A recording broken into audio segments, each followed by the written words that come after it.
तर आज सकाळी सकाळी आपलं जे जामचं झाड आहे ना, त्याचं खत पाणी आणि साफसफाई करायला सुरुवात केली होती.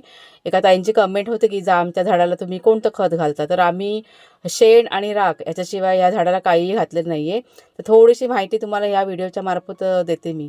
तर हे आपलं जे झाड आहे ना, 2 वर्षाचं होतं तेव्हा नर्सरीमधनं आणलं होतं आणि त्याच्यानंतर गेल्या वर्षीपासून हे आता फळ द्यायला सुरुवात केलेली आहे. म्हणजे आता हे जे झाड आहे 5 वर्षाचं होऊन गेलं. ह्यावर्षी पण आता मोहऱ्याला बघा सुरुवात झालेली आहे. गुलाबी रंगाचं जांब आहे ते.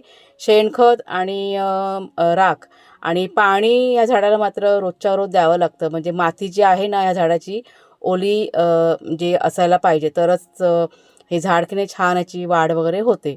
आणि सगळ्यात महत्त्वाचं काय झाडाच्या ज्या खालच्या फांद्या असतात ना त्या ठेवायच्या नाही, त्या कटिंग करून घ्यायच्या.